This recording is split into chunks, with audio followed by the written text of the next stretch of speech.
Les enfants, hein, on est en direct. Hein. Bonjour. Il est à l'heure, à peu près. À peu près, presque à l'heure. Mais l'émission d'aujourd'hui est un petit peu spéciale. Oh tiens, j'ai des messages. Qui m'écrit? Ah oui, d'accord. On est tout bon. On a tout.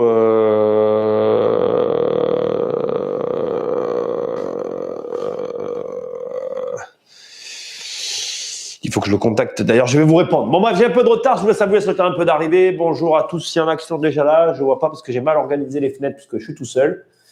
Bonjour à tous ceux qui sont là. On va parler des APL. Ne vous inquiétez pas. Je suis simplement en train de me mettre sur, comment on appelle, Instagram pour lancer le live sur Instagram. Voilà, le live est lancé. Hop là, on est bon. Dans 30 secondes, j'arrive. Donc là, on a un problème de caméra. Une seconde encore. Hop. Voilà. Allez, j'arrive. Vous allez me revoir dans le champ dans une seconde. J'ai choisi ce tableau-là aujourd'hui. J'ai peut-être pas raison, parce que peut-être que ça vaudrait le coup que j'aille sur Internet. Je vais lancer les deux. J'ai toujours mes problèmes d'allergie, m'en voulez pas. Voilà, c'est l'histoire de ma vie. Hein. On va pas la refaire. On va quand même lancer cette partie-là si on a besoin d'aller sur Internet, parce que sur l'autre partie, on peut pas y aller. Bonjour à tous, j'espère que ça va. N'hésitez pas à commenter, à poser vos questions le temps que ça démarre. On va sortir de là, on va arriver ici. Voilà, j'ai pas encore voilà, dans 30 secondes, on va avoir les commentaires. Salut Yannick! Salut à tous. Ils ont tué Kenny. Ah, merci, il est excellent ce podcast. Il était excellent. Je travaille sur une énorme vidéo, énormissime, de 44 minutes. C'est un petit reportage sur une arnaque immobilière que j'ai vraiment aimé couvrir, qui va être super sympa à regarder. Ça sort, ça aurait dû sortir cette semaine, mais bon, je vais pas vous dire que ça sortira cette semaine, c'est pas vrai. Je ne sais pas quand est-ce que ça va sortir, parce qu'il y a un gros travail dessus et que c'est pas comme si je faisais que ça. Ok, donc voilà, j'ai à peu près tout fini. Hop, hop, hop, hop, hop, hop, hop, hop, hop, hop, hop, hop, on est bon. On est là, on est là. Donc là, j'ai mon texte, parce que je ne suis pas une machine et que je ne suis pas capable de savoir tout ce que je vais vous dire. On va parler de la réforme des APL. On va parler des APL, on va parler d'immobilier, on va calculer des éléments divers et variés. Bref, on va couvrir un sujet dont finalement pas tout le monde ne parle, qui est hyper intéressant, et peut-être que tu le sais, peut-être que tu le sais pas. Il y a eu une réforme sur les APL. La conséquence de cette réforme, elle est très simple. C'est qu'avant la réforme, il y avait 6,5 millions de personnes qui avaient droit aux APL. Après la réforme, d'ailleurs, je ne vais pas faire ça comme ça, on est passé à 6 millions. D'accord? Il y a un détail hyper important. Désolé, mon nez est un organisme autonome sur mon corps et il fait ce qu'il veut à cause de toutes ces plantes que je vois là dehors. Bref, on est passé de 6,5 à 6 millions et ce qui est hyper intéressant dans cette histoire, alors je vais être franc avec vous, il y a une partie que je vais théoriser parce que je ne la connais pas, enfin parce que comment dire, je l'appréhende sous un certain angle, mais vous allez devoir m'aider avec le cerveau collectif, on va peut-être résoudre le cas. Parce que vous allez voir qu'il y a des particularités. Potentiellement, l'État s'attendait, alors je validerai les chiffres, hein, je vous donne tout ce que j'ai en tête et tout, à 1,2 milliard. Ils envisageaient avec les différentes réformes et tout, etc., de faire 1,2 milliard d'économies grâce aux réformes sur les APL. Il s'avère qu'au moment où je vous parle, finalement, ils tablent plus sur 50% de ce montant-là, parce que en réalité, la réalité de cet élément-là, c'est que certes, il y a 500 000 personnes qui n'ont plus droit aux APL suite à la réforme, mais, et c'est là que ça devient intéressant, ça ne va pas forcément faire gagner de l'argent. Et c'est là où tu vois qu'en fait, c'est des sujets super intéressants parce qu'il y a ce qu'on pense, il y a ce qu'on fait et puis il y a ce qui se passe. Donc, je vais te l'écrire parce que ça, c'est quand même intéressant. Il y a ce que tu penses. Donc, merde, j'ai rajouté un E en trop. Je vais faire ça, je vais faire ça et je vais le réécrire parce que là, j'ai fait… donc, d'accord, il y a… Oh là là, Nicolas, on va la refaire. Il y a ce que tu penses Il y a ensuite l'action. Donc, je vais écrire ce que tu fais. D'accord? Et puis, au final, il y a la réalité. Ah, c'est improbable, quoi. Franchement, je prends mes docs et tout. Je suis malade en permanence. C'est la première année que ça m'arrive. Je ne sais pas ce qui se passe avec le pollen cette année. Je suis malade en permanence. Ça m'a jamais autant gonflé cette histoire. Je crois que je vais prendre un médicament en direct. Ne m'en voulais pas. Parce que hier, je l'ai pris avant le live. Et finalement, le live s'est bien passé. Là, je sens que c'est reparti pour durer cette histoire. Je suis désolé, les amis. Excusez-moi, mais bon, voilà. J'ai des problèmes allergènes assez conséquents. C'est comme ça. Je ne me referai pas. Voilà. J'arrive. Désolé, c'est des vrais lives. Je vais reprendre la suite. Hein, excusez-moi. J'en ai pour une seconde.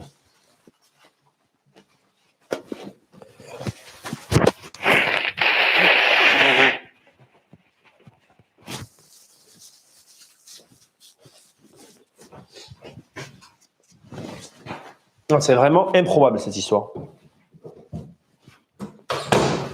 C'est pas plus mal comme ça. En même temps, j'ai fini mon cachet. L'affaire est plutôt réglée. Désolé. Allez, on reprend. J'étais en train de vous dire que donc, il y a ce qu'on pense. Donc, on a une notion d'une situation. On imagine des choses par rapport à la situation donnée. On se dit qu'on projette sur la réalité. Mais quand on passe à l'action, en fait, en réalité, déjà, on se rend compte que l'action, elle a toujours une décorrélation. Il y a un décalage entre l'action et la pensée. Et surtout, et c'est le point le plus important, la réalité peut être différente. Et c'est là que c'est vraiment très intéressant par rapport à ce qu'on est en train de parler, parce que l'État a mis en place, et là, on ne peut pas le leur reprocher, parce qu'il y a plein de gens qui disent « oui, en France, on gaspille l'argent ». Là, ils ont mis en place une réforme, et cette réforme, elle ne va peut-être pas avoir les conséquences voulues. C'est-à-dire qu'au niveau de l'économie attendue, eh bien, finalement, on ne la fera pas. On ne gagnera pas l'argent, parce que vous allez voir que l'argent, c'est une balance, en fait. C'est un équilibre. Et c'est un équilibre qui est complexe, en fait. C'est pas facile, au final, d'arriver financièrement aux objectifs qu'on convoite, parce qu'il y a des paramètres qu'on ne prend pas toujours en compte. Bonjour à tous. Pensez à liker. Je vois qu'il y a quand même un petit peu de monde. N'hésitez pas à intervenir. Je suis tout seul aujourd'hui, donc comme ça va être maintenant souvent le cas, donc c'est moi qui verrai vos commentaires. Vous posez des questions, je réagis avec vous. C'est des émissions qui sont interactives. On va donc attaquer le sujet d'aujourd'hui, qui sont les APL. J'ai prévu un second sujet au cas où ce sujet-là ne couvre pas toute l'émission. Bien évidemment, je vous laisse le loisir d'interagir. J'insiste parce que c'est important pour moi et c'est ce que j'aime aussi. Salut Jean-Pierre, salut Nicolas. Avec tes 3 points, on dirait que tu parles de travaux de rénovation. C'est vrai, tu as raison. Et ça, c'est aussi une réalité. Mais en fait, ça, c'est vraiment la vie qu'on a tous. D'ailleurs, c'est le fameux, on va regarder, c'est ce qu'on va faire. C'est même pas moi qui l'ai fait, c'est le truc dont c'est le carré dont tout le monde te parle. Tu as la pensée ici, tu penses. Tu as ici l'action. Là, ici, tu as la réalité. Et ici, tu as le résultat. Tu connais ce truc. Il est hyper connu. C'est une vidéo qui a fait des millions de vues sur YouTube. D'accord ? Et moi, elle est un peu, là, c'est un petit peu différent parce que c'est un truc. Mais tu as raison, c'est comme dans les travaux, c'est comme dans tout. Tu penses à un truc, tu passes à l'action. L'action t'amène face à une certaine réalité. Cette réalité t'amène un résultat parce que c'est différent en fait. Tout ce que ton point ici, ton point de départ ici, on va faire différent. Peut-être que là-haut, on va prendre une couleur d'ailleurs. Peut-être que là-haut, tu pensais carré et qu'en fait ici, ça finit triangle. Mais comme c'est triangle ici, eh ben ton résultat, il est différent. Et comme il est différent, ça implique de nouvelles pensées qui vont impliquer de nouvelles actions, qui va créer une nouvelle réalité, qui produira de nouveaux résultats et qui continuera à modifier tes pensées. Et c'est un peu ces systèmes de cercles que moi j'appelle, dans lesquels on s'enferme et qui parfois, comme moi j'aime à le dire, il y a un moment donné, il faut arrêter, il faut apprendre à couper le cercle. D'ailleurs, je te conseille souvent de couper le cercle, soit juste après un bon ou un mauvais résultat, soit juste avant une action, parce qu'en général, quand tu rentres dans cette spirale-là, c'est compliqué de s'arrêter. Quand tu es dans l'action et que tu vas vers la réalité, tu vas droit dans le résultat, tu as du mal à en sortir. effectivement, tu as raison, on se retrouve un peu dans les travaux, etc. Donc, je vais t'expliquer un petit peu cette histoire de réforme des APL, même si je l'ai en tête et que globalement, je ne devrais pas avoir besoin de ça, mais j'aime bien avoir les informations pour que tu aies de l'information la plus claire. Alors, la caisse d'allocation familiale, d'accord, on va les APC, la caisse qui fournit les APL. En fait, avant, on va faire l'avant et l'après. Avant la réforme, d'accord, elle basait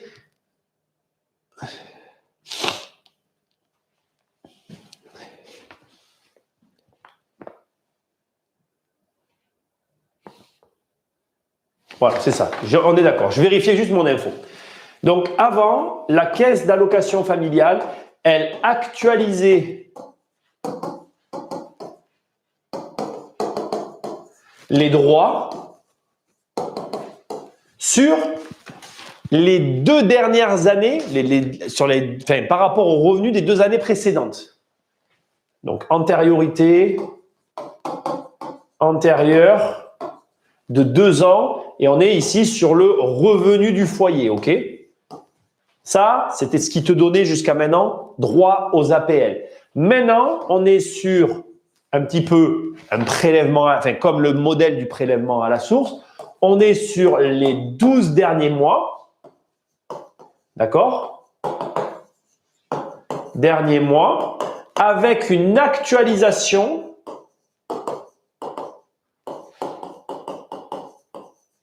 sur le trimestre. C'est ça que j'avais besoin de vérifier, que je vérifie 3 ou 4 fois à chaque fois parce que j'ai toujours…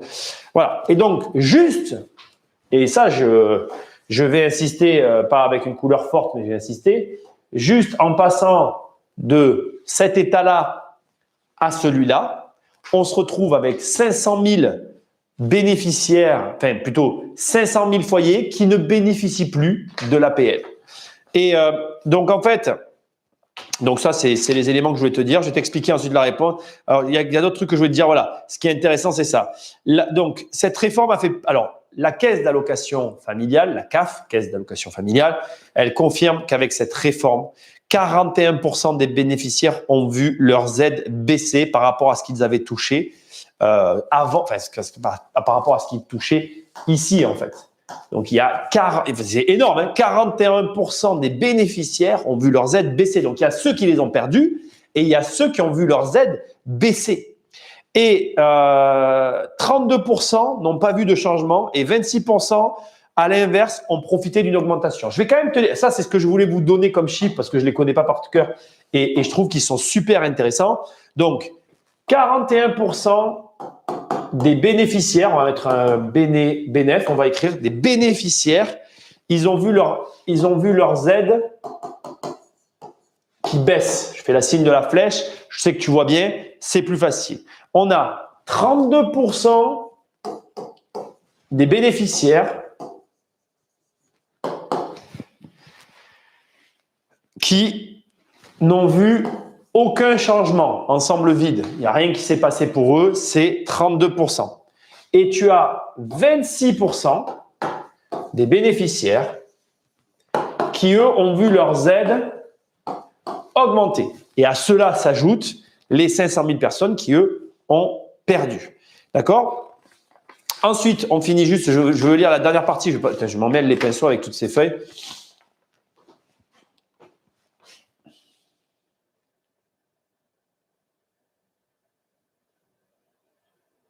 Voilà, ça aussi, c'est les pourcentages que je ne connais pas. Je vais quand même te les donner parce que je mets les pourcentages que je ne suis pas capable de retenir. Après, tout le reste, je peux te l'expliquer parce que moi, les pourcentages…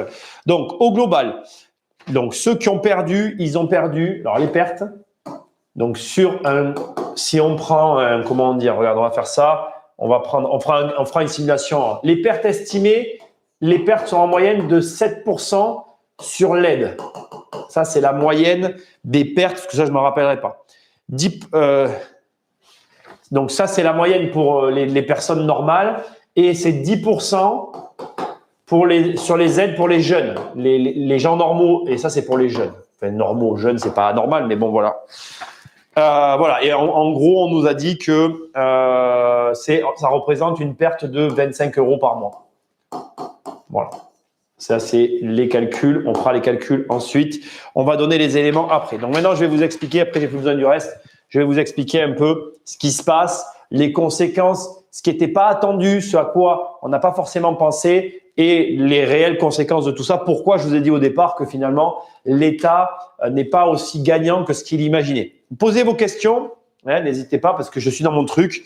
À propos de l'APL, j'ai signé la vente définitive de l'appartement avec Feu Cher à Nîmes dont je t'avais parlé pendant le coaching 1 million. Ben, super, félicitations Jean-Pierre, il faut continuer.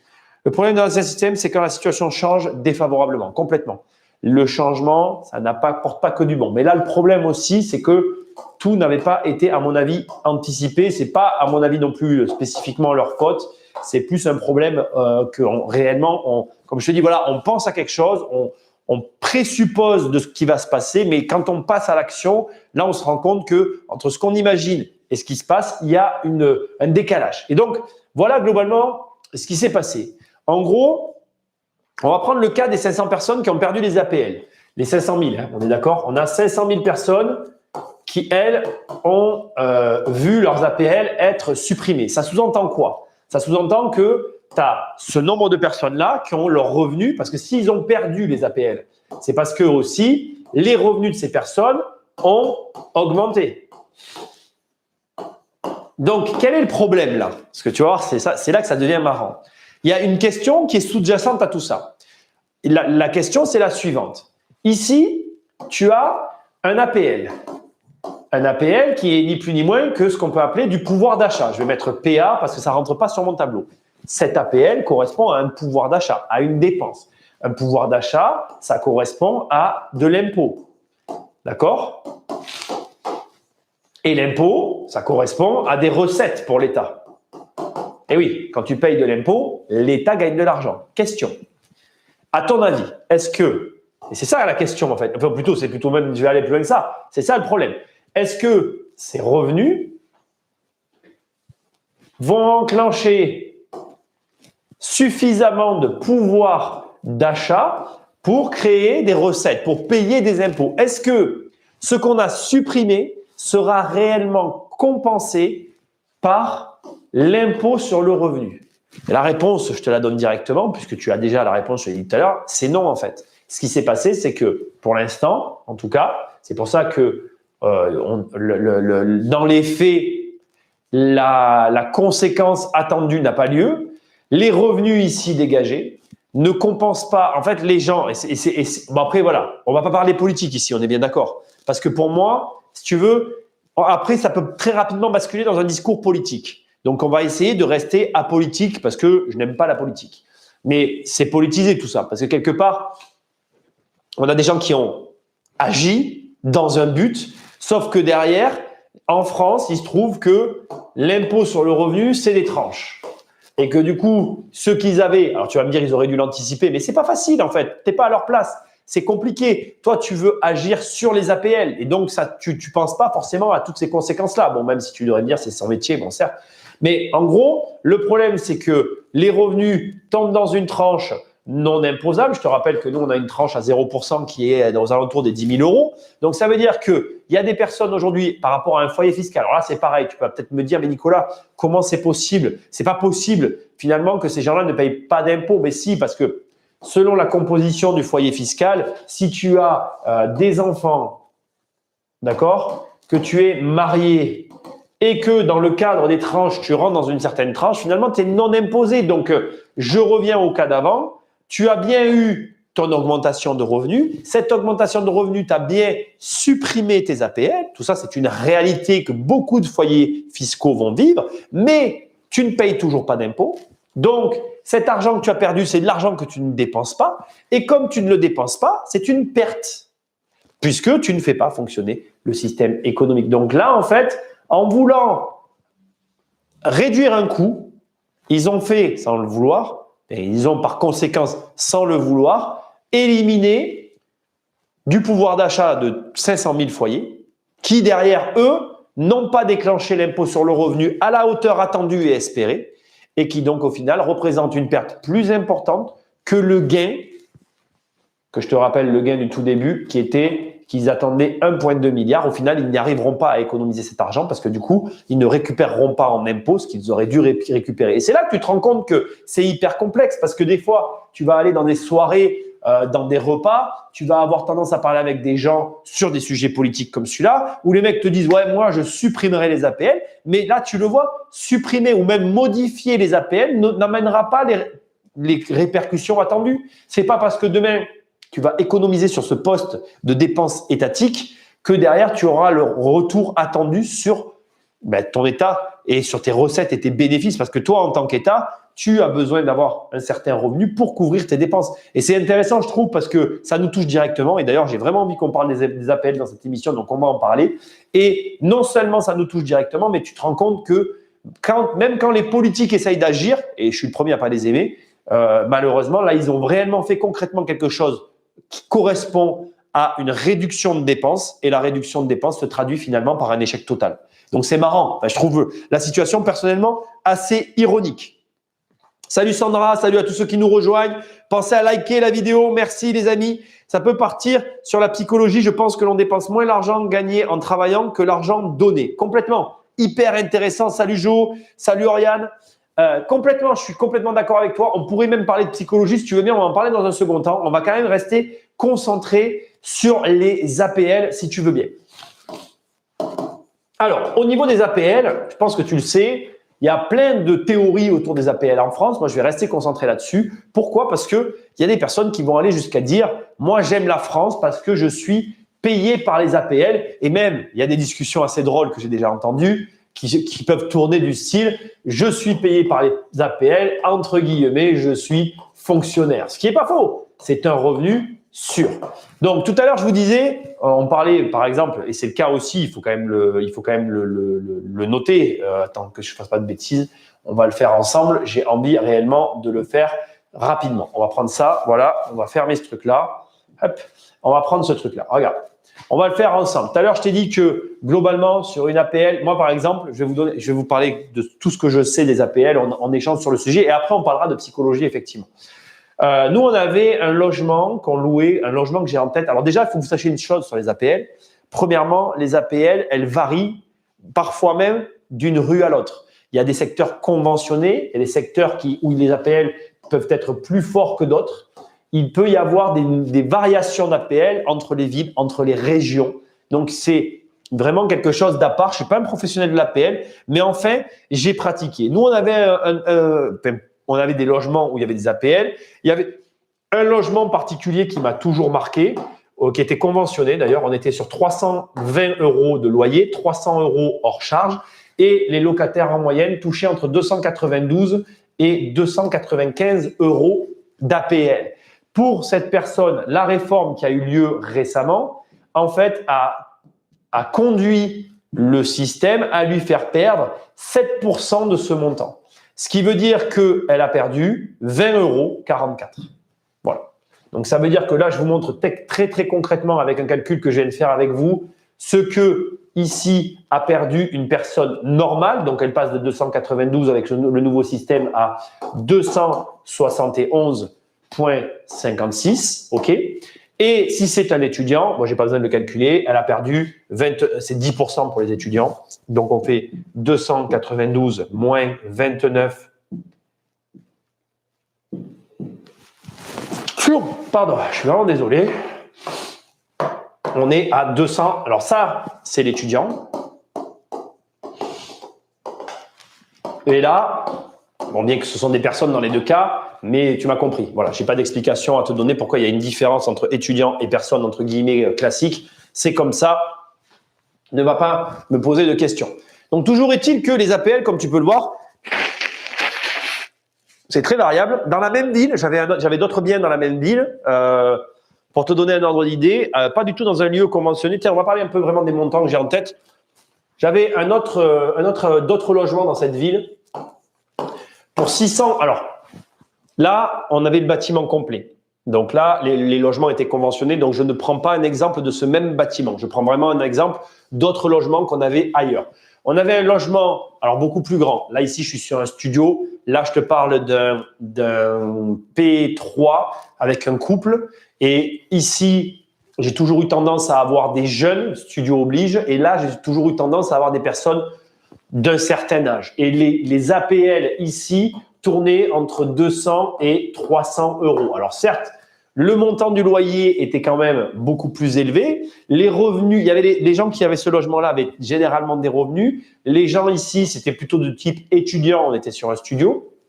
Donc tu vois, il y avait quand même, malgré tout, un gros écart en termes d'APL. Il est possible que sur un logement comme ça, si on avait mis des étudiants en coloc, j'ai jamais pensé à le faire, j'ai jamais voulu le faire, on aurait eu de meilleurs APL. Mais c'est pour te montrer que le bâtiment était conventionné, on avait de grosses APL. Tiens, j'avais dans le bâtiment un loyer avec le même loyer, j'avais un logement avec le même loyer et je crois que les plus gros APL que j'ai pu avoir sur ce logement, on était à 571. Tu vois, vraiment, si on devait comparer des choses comparables, il y avait un P3 dans cet immeuble. Donc voilà, si tu veux, ça te montre que vraiment l'APL varie en fonction de tout un tas de critères. Je ne connais pas ta région, donc je serais bien présomptueux de te donner des conseils sur ta région. Je vais continuer sur l'APL, je regarde quand même qu'il n'y ait pas de problème. Hop, on verra. Posez vos questions, je réponds après. Donc, je vous disais au tout départ que pour l'APL, il y avait des gens qui disaient avec humour qu'ils étaient fonctionnaires. Pourquoi je vous parle de ça? Parce que l'APL est aussi en soi, pour certains, une stratégie. Il y a des gens qui investissent en France parce qu'il y a les APL, parce que pour eux, il y a une partie du revenu qui est garantie. Moi, je vais te donner mon opinion personnelle. Je déteste les APL. Je n'aime pas ça du tout. Ça complique beaucoup les démarches. Ça complique beaucoup, je trouve, les démarches. Tu te retrouves dans l'équation dans une tripartie, dont une des parties qui est complexe, qui est l'État. Parce que dès qu'il va y avoir des problèmes, le locataire va se retourner en disant oui, mais c'est pas ma faute. C'est les APL, c'est la CAF. Oui, mais si, oui, mais là. Enfin, pour moi, c'est un problème en plus à gérer que j'aime bien ne pas avoir dans l'équation quand je peux ne plus l'avoir. J'ai eu, je vais pas m'en cacher, beaucoup de logements avec lesquels il y avait des APL.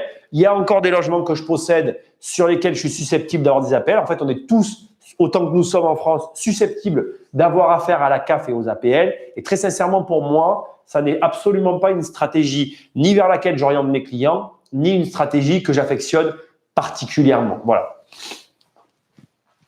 Mais bon, après, encore une fois, c'est mon avis personnel, ça n'engage que moi et ça se discute. Je suis complètement ouvert, d'où cette émission. Ça peut partir. On parlera de la psycho tout après. Hein.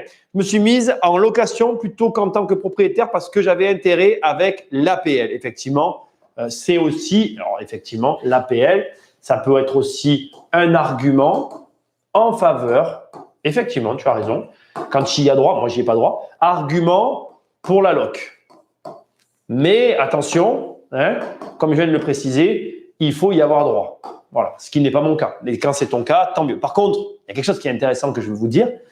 Moi, pendant une bonne période, de par le déficit foncier, par pas mal d'éléments, j'étais effectivement non imposable et j'avais des droits. Je veux que vous sachiez que, par exemple, je les ai jamais pris. J'ai toujours estimé qu'à un moment donné, j'avais ces droits-là, que voilà, mais je considérais ne pas être, comment dire, j'étais pas dans une situation qui justifiait que je les prenne, je trouve. Alors, il y en a plein de gens, c'est pareil, ça a toujours été un débat quand j'en parle avec des gens autour de moi qui me disent oui, t'es débile. Il y en a plein qui n'auraient pas hésité comme toi, machin, qui n'auraient pas posé de questions, qui auraient pris. Je suis le premier à dire que vous devez prendre ce qu'on vous donne. Mais là, personnellement, je comprends très bien. Et Oriane, je te juge pas. Hein, je serais même tendance à dire que tu as raison de prendre ce qu'on te donne. Moi, personnellement, je vais pas dire jamais. J'ai dû prendre des droits à certains moments de ma vie, mais ça a jamais duré plus d'1 an. Voilà. Donc après, effectivement, c'est un argument aussi qui va dans le sens de la location. Tant que tu as droit, et en tant qu'investisseur immobilier, tu peux y avoir droit. Hein. Faut le savoir, ça n'est pas du tout problématique. Après, c'est voilà. À citer quand même, la CAF a le droit de regarder les comptes bancaires des allocataires et si le solde dépasse une certaine limite, il coupe les allocations. Khalid, tu as tout à fait raison. Et je peux te raconter des histoires rocambolesques. Tu as certains allocataires, tu sais ce qu'ils font? Ils ouvrent un compte, je te le donne en mille. Hein. Alors là, vraiment, je te donne l'arnaque parce que c'est de l'arnaque. Ils ouvrent un compte à leurs enfants et ils mettent le solde sur ce compte-là. Parce que tu as des gens qui sont des spécialistes. La France regorge. En fait, le problème, c'est toujours le même. La France regorge de petites magouilles comme ça qui te permet de contourner le système. C'est une erreur en fait, parce que les parents ont le droit de mettre de l'argent sur le compte de leurs enfants. Les enfants, comme ils sont mineurs, ils n'ont pas accès à l'argent, donc ils peuvent le reprendre quand ils veulent. Je veux dire, à qui c'est pas arrivé? Moi, quand j'étais gamin, avant que mes parents aient les problèmes qu'ils aient, je me rappelle très bien que j'avais un compte sur lequel il y avait de l'argent. Bon, mes parents ont eu un problème, devine quoi? Ils ont pris l'argent et c'est bien normal. Je leur en veux pas du tout. On a des problèmes dans la vie. Tes parents, ils t'assument le temps qu'ils peuvent, comme ils peuvent. Tu as ceux qui auront leur livret A à leurs 18 ans parce que les parents auront eu une vie cool, sans problème, et le livret A reviendra à l'enfant. Mais la vérité, c'est que tes parents, ils te doivent rien. Et que donc, déjà en soi, ils t'ont élevé, c'est déjà un cadeau. Mais ça, c'est une espèce de technique de derrière les fagots que j'ai vue parce que j'ai une locataire qui le faisait. C'était lunaire. Et la nana, elle avait 30 000 € sur un compte parce qu'elle grugeait la CAF à mort. Mais c'est connu, en fait. Tout le monde le sait. Après, on en revient toujours au même point. C'est-à-dire que le fait que tout le monde le sache, c'est une chose. Le fait que l'État ne fasse rien pour l'endiguer, c'en est une autre. Et le problème, il est réellement dans le cœur de cette émission. Là, ils essayent de faire un truc. Et d'ailleurs, tu peux pas les critiquer pour le coup. Mais ça n'empêche pas qu'on pourra continuer à gruger la CAF. Et surtout, ça n'empêche pas que le résultat attendu est bien loin de l'espérance de départ. Pensée, action, résultat. Tu vois ce que je veux dire? J'ai plus d'APL en tant que salarié qu'en tant qu'étudiante. Ouais, ça, écoute, faut pas chercher à comprendre. Il y a longtemps que j'ai abandonné le point de la compréhension autour de tout ça. Donc voilà. Je regarde en différé, vu mon retard et l'importance du sujet. Nico, la doloritume me coupe les éternuements et les écoulements. À tester, ça mange pas de pain. Et alors écoute, je suis un très très gros allergique et j'ai vraiment des… Là, tu vois, mon allergologue, on va pas parler de maladie ici, mais je te la fais simple. Mon allergologue a voulu me changer les médicaments pour qu'on essaye autre chose. Voilà le résultat. On est revenu à l'ancien traitement. De jour en jour, ça va de mieux en mieux, mais il faut le temps que ça se mette en place. Je t'assure, il y a plein de gens tout le temps qui me disent « Tu devrais prendre ci, tu devrais prendre ça ». À mon âge, j'ai arrêté d'écouter les uns les autres. J'ai essayé tout ce qui existait sur Terre. Je suis allergique à tout, en fait. Tu as en face de toi un spécimen qui est allergique à toutes les plantes et à tous les animaux. Alors, c'est simple. Je suis un poisson d'élevage. Il faut que je reste dans un cadre aseptisé. Ma femme, elle me dit, c'est lunaire, tu vas jamais dehors. Ah ben, j'ai dit là, en mai, tu me feras pas aller dehors. Hein. En mai et en juin, si je sors, je meurs. Il faut que j'attende juillet, août pour que ça passe complètement. Et après, le reste de l'année, c'est normal. Mais il y a, voilà, début mai, fin juin, je sais que pour moi, c'est rideau. L'extérieur, c'est pas mon domaine, quoi.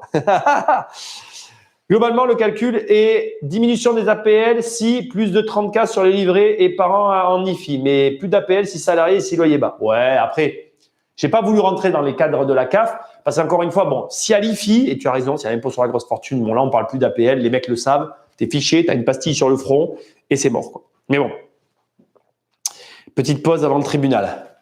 Courage, je croise les doigts pour toi, Sandra. J'ai 2 apports en loc, mais avec la LMNP et l'amortissement, j'ai 0 à déclarer à la CAF. Et tant mieux, tant mieux.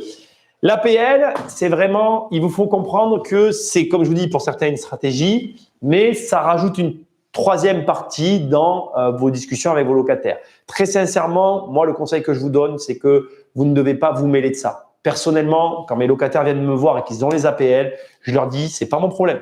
Moi, vous me payez votre loyer, je veux pas les percevoir, je veux rien avoir à faire avec, c'est vous qui touchez, tant mieux pour vous, mais ça ne me concerne pas. Personnellement, j'essaye, c'est vraiment, on est vraiment dans la partie expérience que je partage, j'essaye au maximum de ne pas avoir de lien déjà premièrement avec ça et surtout de responsabiliser mes locataires. Moi, comme je leur dis, je leur parle pas à eux. Je veux pas leur parler. De manière générale, de toute façon, j'aime pas parler avec les organismes d'État. Hein. De façon générale, c'est long, c'est souvent très simple au départ, mais compliqué quand eux me l'expliquent. Enfin, c'est peut-être moi qui ai un problème avec eux personnel, mais j'ai souvent l'impression que quand je suis confronté à un élément qui a un lien avec l'État, dès que je parle avec un fonctionnaire d'État, et c'est pas péjoratif, c'est pas méchant, j'ai rien contre personne, mais dès qu'on me dit les procédures et tout, ça devient compliqué. Je me dis c'est pas possible. Et je te parle pas des délais. Alors, il y a eu le Covid, mais quand même, ça a toujours été plus ou moins comme ça. Donc, c'est vrai que j'essaye d'éviter au maximum les liens avec eux et je fais en sorte que, du coup, j'explique bien à mes locataires, c'est vous, hein, moi, vous êtes mon interlocuteur. Je n'ai pas à parler de votre CAF avec je ne sais qui. Donc, c'est vrai que c'est des choix personnels. tu feras comme tu as envie au final. Il y a beaucoup de gens qui ne sont pas d'accord avec moi et qui me disent non, non, non, non, moi, je veux avoir un lien avec la CAF, j'encaisse la CAF. Sache que quand tu es à la CAF en tant que propriétaire, tous les 6 mois, tu as quand même un papier à remplir sur l'ordinateur. Et je te conseille de le faire parce qu'ils se sont améliorés quand même à ce niveau-là. Si tu le remplis pas, ils coupent les APL. Ça met tout le monde dans la panacée. Pareil, souvent, ils vont te renvoyer en permanence des papiers pour être bien rassuré sur le fait que le locataire est à jour. Ça fait partie de tout ça. Si vous êtes d'accord, on va discuter du point évoqué tout à l'heure que je trouve très intéressant, que docteur Nicolas a mis sur le tapis, qui me dit, en vérité, parce que je vais recadrer quand même ce que je m'apprête à vous dire, j'ai commencé en vous expliquant que l'État, en mettant en place cette réforme, a donc, premièrement, avait tablé sur le fait qu'il allait récupérer de l'argent au travers de l'impôt sur le revenu, premièrement, et deuxièmement, il avait carrément sous-estimé la suppression du pouvoir d'achat. Et là, docteur Nicolas m'a dit, oui, mais Nicolas, il y a un aspect psychologique. L'argent donné, l'argent gratuit, l'argent que tu récupères sans rien faire, se dépense plus facilement.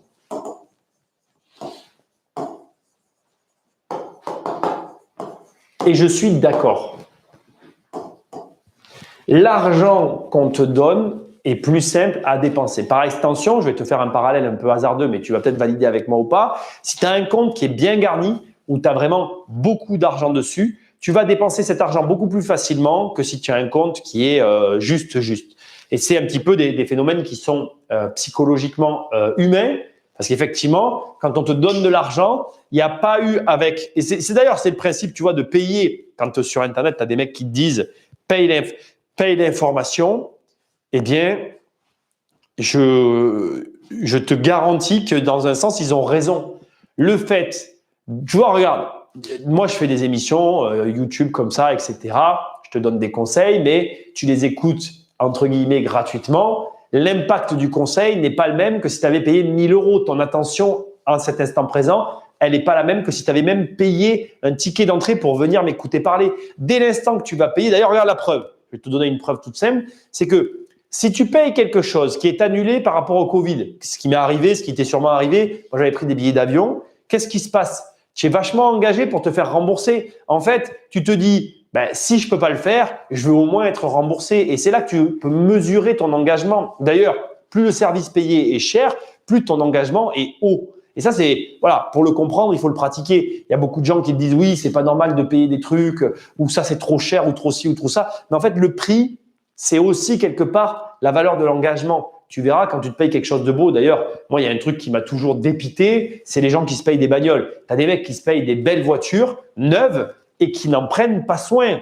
Je ne comprends pas. Alors après, la voiture, tu l'as, tu l'utilises tous les jours. Il y a un côté, je pense, avec la voiture, redondance qui nous crée un détachement. On l'a tous les jours dans les mains et finalement, psychologiquement, ça devient une habitude et on prête de moins en moins attention au véhicule. Mais si tu as fait un crédit, tous les mois, normalement, sur ton compte, il y a quelque chose qui te rappelle que cette bagnole, tu l'as payée assez cher.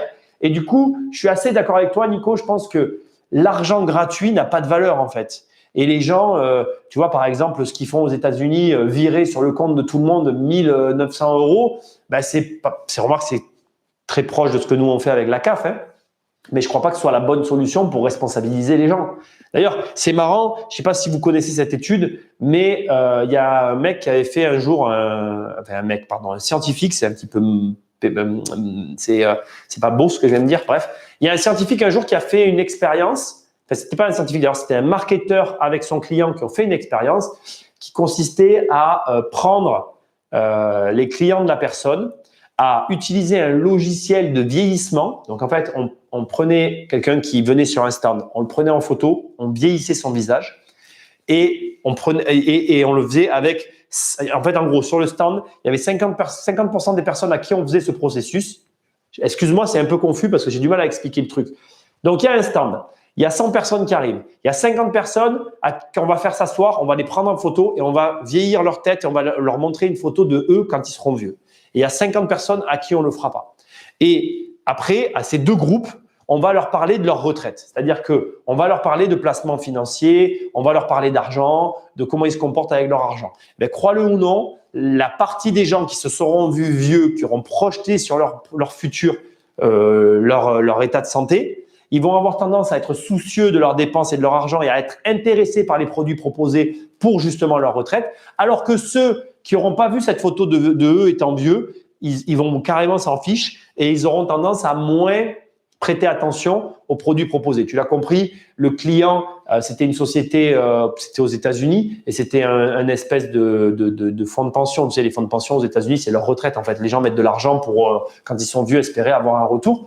Et donc, il cherchait un moyen d'élargir sa clientèle, de toucher plus de monde. Ils se sont rendus compte qu'avec ce procédé, ils y arrivaient. Tout ça pour te dire que on est concerné par l'argent quand ça nous touche réellement dans le futur, dans le passé et dans le présent. Et donc, je suis d'accord avec toi, psychologiquement, on a tendance à laisser passer les choses au-dessus de notre tête. Alors, APL, je suis… Attends, j'ai 2 apports en loc, mais voilà. APL, je suis pas fan. Par contre, éligibilité à Visal, je fonce.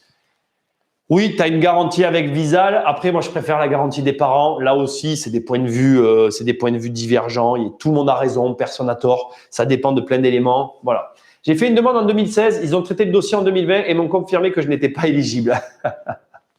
Voilà. Tu viens de résumer la raison. C'est vraiment pas mal.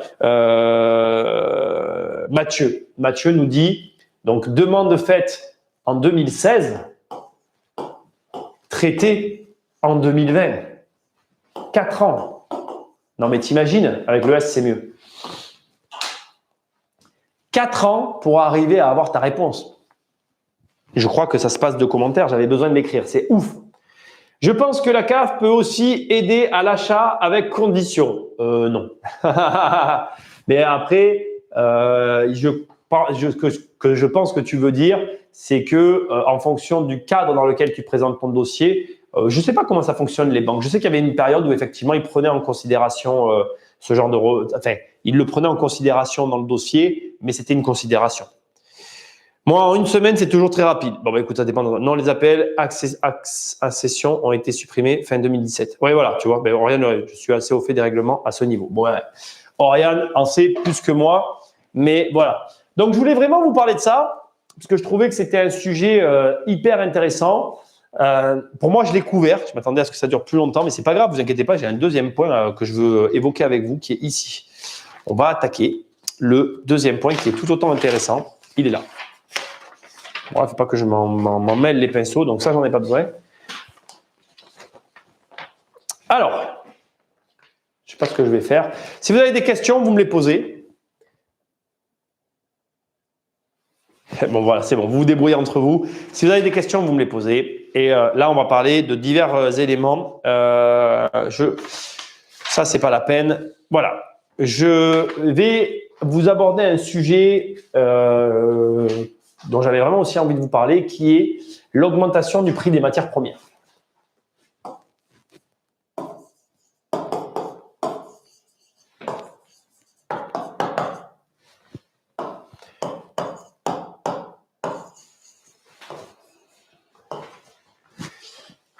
Bon, vous le savez, avec le Covid, les matières premières flambent. Là, tu vois, j'ai un chiffre que je veux écrire, qui est vraiment important. Je vais l'écrire d'ailleurs ici. On parle d'une augmentation qui est comprise entre 30 et…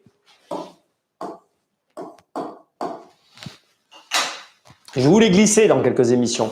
Je vous ai dit dans certaines émissions, tout le monde vous parle du Bitcoin, mais il y a de l'argent à gagner ailleurs. Là, il y a de l'argent à gagner. Quand ta matière première, elle flambe à 100%, ça veut dire qu'en gros, si tu l'as payé à jour J 10 balles, tu viens quelques jours après et tu le payes 20 balles. Donc là, tu comprends qu'il y a un enjeu énorme. Mais il y a un enjeu bien plus grand auquel on ne pense pas, c'est le temps. Donc, je vais te prendre une courbe temporelle, comme ça, comme j'aime bien les faire, et on va partir du principe que tu construis ta maison. Donc là-bas, ce que tu ne vois pas, c'est toutes les démarches que tu devais faire, et on va pas prendre le mois de janvier 2021, d'accord? Tu commences ta construction. D'accord? Elle commence. Eh bien, je veux que tu saches qu'avec les informations que j'ai actuellement, donc je vais essayer de ne pas être trop technique, mais je vais quand même essayer de l'être suffisamment pour que tu comprennes ce que je t'explique. Avec les informations qu'on a actuellement et les modifications de cours, tu peux déjà tabler sur le fait que ta maison, elle te coûte entre 3 000 et 12 000 euros de plus juste parce que ce temps sera passé. C'est-à-dire que ce que j'essaye de t'expliquer, c'est que il n'y a rien qui peut d'abord enrayer ce phénomène et que les augmentations diverses et variées qui sont en cours pendant ce laps de temps, on va écrire ici 9 mois, ce qui est un laps de temps court, mais ça peut mettre 9 à 13 mois, hein, la construction d'une maison, avec les retards surtout actuellement, va avoir un impact sur la facture finale de 3 à 12 000 euros. Et, je veux le dire tout de suite, on est aux prémices de quelque chose. Je n'ai pas de boule de cristal. On peut, voilà, j'ai des informations ici.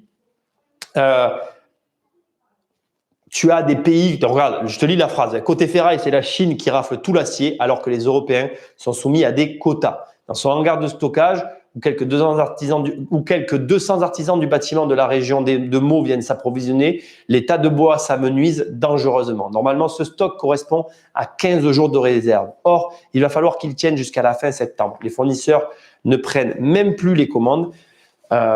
Donc, la personne avoue ne pas très bien savoir comment vont faire les entreprises du bâtiment pendant les gros mois de construction que sont juin et juillet. S'il y a trop de ruptures d'approvisionnement, il va y avoir du chômage partiel sur les chantiers, craint-il. Seule la crise financière de 2008 avait eu autant d'impact, mais pas de la même manière. En 2008, on avait les matériaux et pas les chantiers. Là, on a les chantiers, mais pas les matériaux. Et je trouve ça super intéressant. Parce que là encore, ça va avoir des conséquences positives pour des mecs comme nous. Parce que qu'est-ce qui se passe? Le retard, le surcoût, ça va générer un barouf pas possible et des problématiques. Parce que le problème de tout ce que je suis en train de t'expliquer là, c'est qu'on est face à des personnes qui, elles, ont budgétisé. Là, je ne te l'ai pas écrit, mais derrière tout ça, il y a des crédits. Bon, là, j'écris mal, hein, je vais le faire un petit peu mieux, ça sera mieux. Là, ici, derrière tout ça, tu as des crédits, mais surtout des budgets. Il y a Joe Budget avec nous. Hein. Donc, je l'écris comme ça, tu m'en veux pas, mais il y a des crédits et des budgets. Et vous le savez comme moi, si tu vas à ta banque et que tu leur dis « Hey, en fait, j'ai pas bien prévu le coup, c'est pas ma faute, c'est la faute du Covid. » Alors, si tu as besoin de 3 000 euros, ça peut te faire rire, mais tout le monde ne les a pas. Déjà, il faut prendre ça avec respect. Tu as des gens qui sont à 3 000 euros près et pour cela, déjà, ça sera une somme à aller chercher.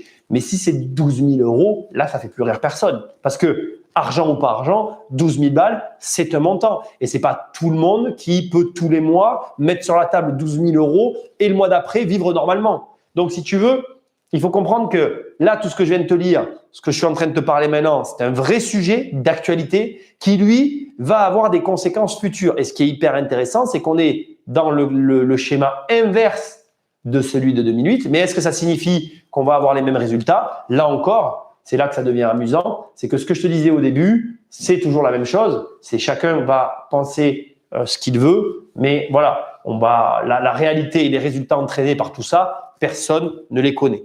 Je prends un peu vos réactions et après j'avance. Hein.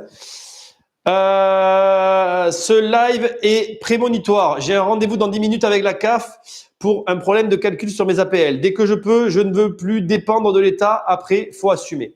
C'est exactement ça. Là, on revient sur le sujet des APL. Moi, ce qui m'énerve avec eux, c'est que ça change tout le temps. Tu comprends pas. Moi, des fois, leur façon de calculer. Et puis, même sans parler de ça, je vais pas les critiquer parce que bon, on va dire qu'à la limite, le travail, on a tous des aléas dans nos vies, il faut comprendre tout le monde. Non, moi, ce qui m'énerve vraiment, tu vois, c'est que ça marche que dans un sens avec l'État français. C'est-à-dire que je vais te raconter une histoire personnelle, mais très brève, qui va vraiment illustrer la chose. C'est que là, Oriane, tu as des problèmes, c'est toi qui vas subir et tu vas devoir payer et tu vas devoir te débrouiller. Mais si c'était dans l'autre sens, on te dirait, ah ben oui, mais c'est comme ça. Moi, un jour, on m'a carrément égaré ma feuille d'impôt, elle a disparu. J'ai eu des rendez-vous. Ah, mais monsieur, je sais pas. Voilà, débrouillez-vous. Et tu sais quoi? Je le savais, je m'en étais jamais rendu compte. Mais dans ce pays, si t'as pas de feuille d'impôt, t'es autant dans la merde que si t'avais pas d'adresse. Ça m'a mis dans une merde pour une année complète. Et j'ai jamais eu rien, quoi. C'est-à-dire que pas d'excuses. En gros, on m'a dit, eh ben, débrouillez-vous, c'est comme ça. Ce qui fait que sur ma vie, il y a une feuille d'impôt qui a disparu. Personne ne l'a, personne ne sait où elle est. Voilà. Donc, magnifique. Donc, ce que je veux te dire, c'est que c'est ça qui est énervant. C'est que ça marche que dans un sens.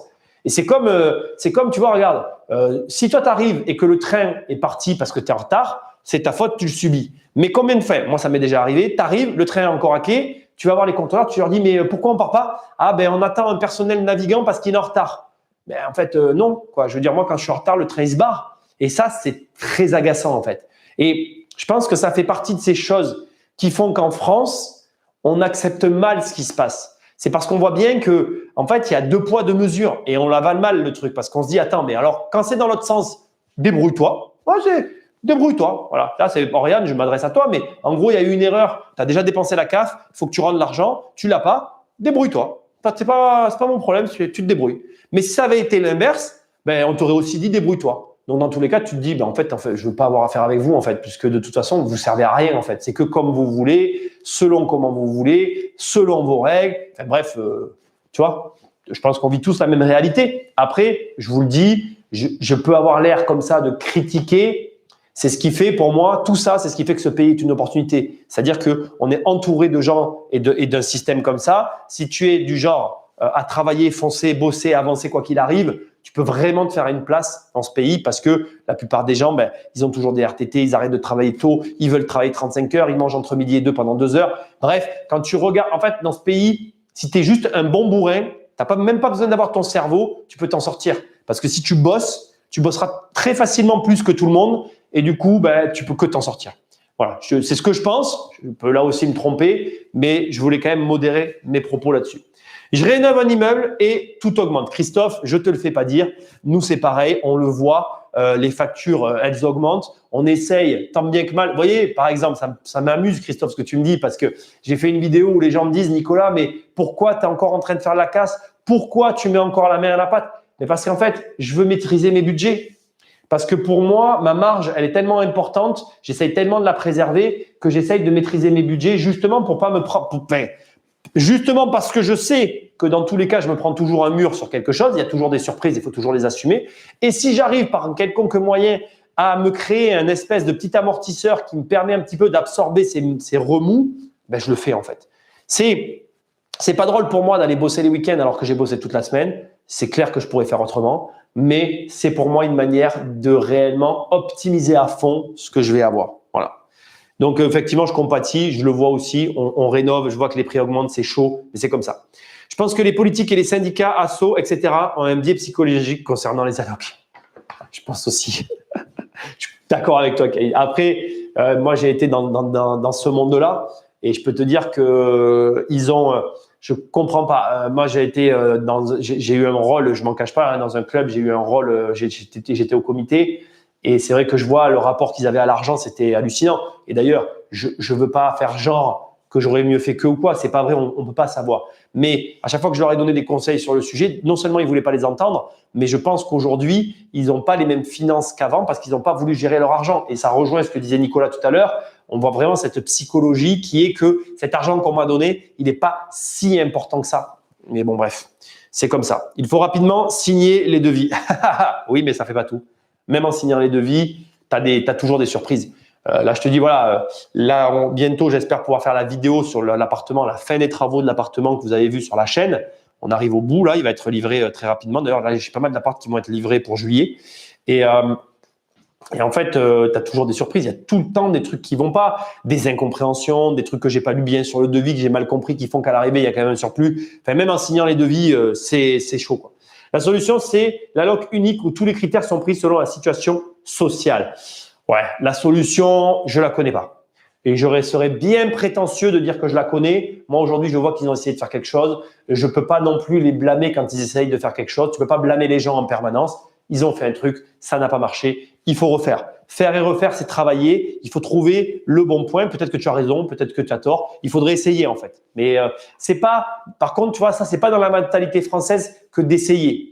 Les Français, il faut qu'ils réfléchissent, qu'ils votent. Quand ils ont voté, ils doivent y penser encore avant de le mettre en place. Il y a des délais, c'est long, il faut réfléchir. Voilà. Bon, après, c'est comme ça. Salut Nico, j'espère que ça va. Merci de nous rejoindre. Pensez à liker, les amis, partagez, s'il vous plaît, c'est important pour ces lives. Vous prenez quelques secondes, appuyez sur le clic et vous posez vos questions sur le pouce. Ça m'aide énormément. Ça résoudra pas mal de soucis. Plus d'habitude. Joe Budget est là. Yes. Personne n'a de boule de cristal. C'est la loi de l'offre et de la demande. Un sursaut inflationniste, pourquoi pas? De toute façon, de l'inflation, on y va. Hein. Donc, on va voir hein, aussi ce que tu dis, effectivement. La Chine rafle toutes les matières premières et tente par tous les moyens de faire pression à ses partenaires commerciaux, à la fois en montrant ses muscles et en faisant passer l'idée que nous ne pouvons plus nous passer d'elle ni de son industrie. Mais nous sommes les premiers fautifs et notre système tel qu'il est bâti actuellement ne permet pas qu'on se passe de la Chine.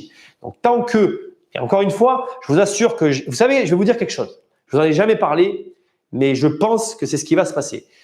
On arrive sur une campagne présidentielle et on va, et je vais faire un truc qui est audacieux, qui est peut-être pas conseillé, mais je vais quand même le faire.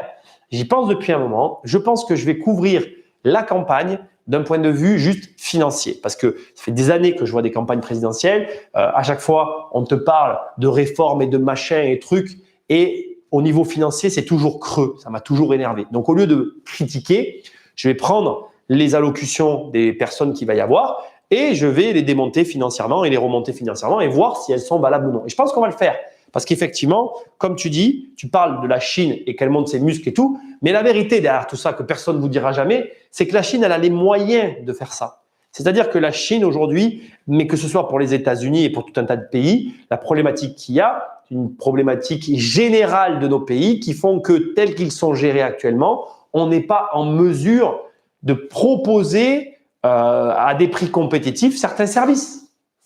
Et je vais vous donner juste un exemple, indépendamment de la volonté des créateurs. Vous l'avez vu, je suis allé chez NKD Puzzle. Ça n'est pas normal aujourd'hui qu'en termes de coût de main-d'œuvre, ils ne puissent pas rivaliser avec la Chine. C'est un peu comme si tu disais à un de tes sportifs sur ton territoire, ah ben tiens, je vais t'accrocher 2 boulets au poignet parce que ça va être drôle. Et puis, tu vas faire les Jeux Olympiques comme ça. Et puis, tes voisins, ils n'ont pas de boulet, eux. C'est certain que le mec qui a les boulets au poignet, s'il doit courir, nager ou je ne sais pas quel sport il doit faire, il fera moins bien que les autres parce qu'il a un handicap.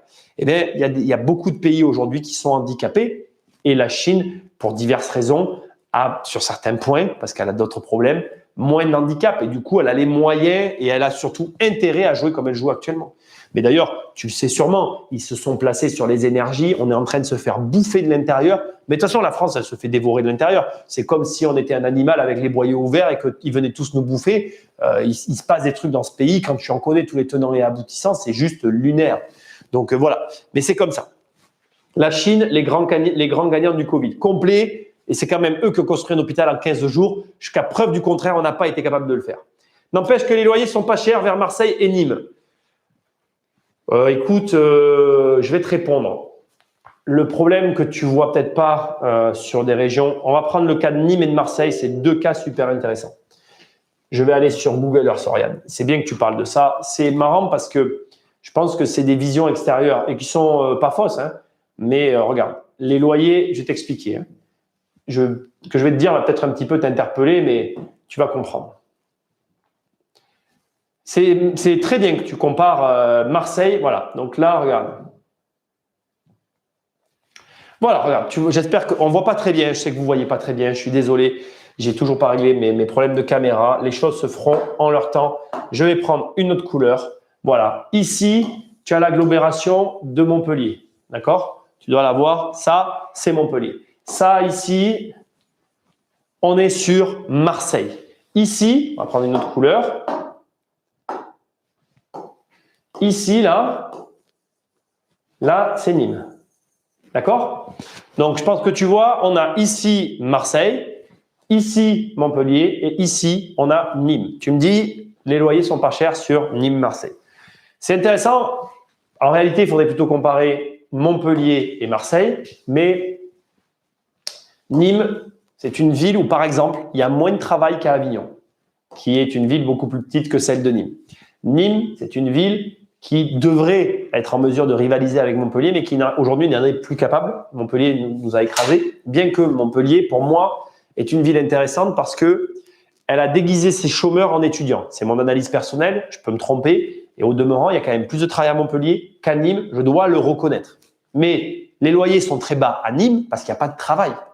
Parce que le bassin de l'emploi gardois et nîmois il est largement inférieur à celui d'Avignon-Montpellier. Et même, tu as des villes périphériques à Nîmes qui sont plus petites et qui drainent plus de travail que cette ville-là. Et c'est là tout le paradoxe. Ne te leurre pas. Un loyer bas, ça veut dire quelque chose. Maintenant, Marseille. Pourquoi les loyers à Marseille sont bas? Parce que c'est facile. La ville, elle avait besoin d'un coup de frais. Elle avait besoin justement qu'elle soit reprise en main. Ça fait quelques années qu'elle s'améliore de plus en plus. C'est une ville qui monte, Marseille. C'est une ville qui monte. Mais pareil, Marseille, c'est intéressant de la comparer avec Aix-en-Provence. Aix-en-Provence la dépasse largement, alors que l'agglomération marseillaise est beaucoup plus grosse. Elle devrait attirer beaucoup plus de monde. Mais il y a du travail à Marseille. Tu vois, par exemple, la différence entre Nîmes et Marseille, c'est que le bassin qui est là, ici, je vais te le faire avec une autre couleur pour que tu le vois encore mieux. Ce bassin-là, ce bassin ici, voilà, celui-là, là, le bassin que je suis en train de dessiner là, il génère beaucoup plus de travail que, à mon avis, que tu vois, je vais pas prendre Avignon parce que c'est un cas à part, mais que Nîmes et Montpellier. Donc, si tu veux, il faut bien comprendre que oui, tu as raison. Les loyers sont très bas à Nîmes, mais il y a une explication. Marseille, c'est plus dû à la ville, mais c'est en train de changer dans le bon sens du terme. Le projet de loi de Biden publie une liste de toutes les entreprises d'État en Chine qui ont utilisé l'une ou l'autre de ces tactiques. L'Europe, sans aucune vision diplomatique, politique, est mal barrée. De toute façon, l'Europe, de façon générale, structurellement, elle a des problèmes. On a déjà du mal dans notre pays, je parle là que de la France, à s'entendre quand tu vois comment le pays réagit au niveau en interne des réformes, etc. Les Français sont très réfractaires au changement. Je ne vais pas non plus donner mon avis là-dessus, mais le changement est nécessaire. La réalité, c'est que si tu veux, les États-Unis, ils ont une politique qui est très différente de la nôtre. De toute façon, de façon générale, les Américains sont très différents de nous à tous les niveaux. Je vais te donner juste un exemple et tu vas me dire, ça n'a peut-être pas de rapport à ton… Enfin, tu vas peut-être trouver ça sans aucun rapport à première vue, mais tu vas comprendre ce que je veux dire. Les Américains, à l'école, le matin, ils saluent le drapeau et je crois qu'ils chantent l'hymne national, les gamins. Nous, ça n'existe pas. L'amour du pays n'est même pas transmis ici. Donc, si tu veux, tu peux pas comparer. Pour moi, tu peux pas comparer un pays comme la France avec un pays comme les États-Unis. D'ailleurs, pour moi, la France est comparable avec très peu de pays parce qu'on est un pays qui a comment je vais dire ça? On est un pays qui a peu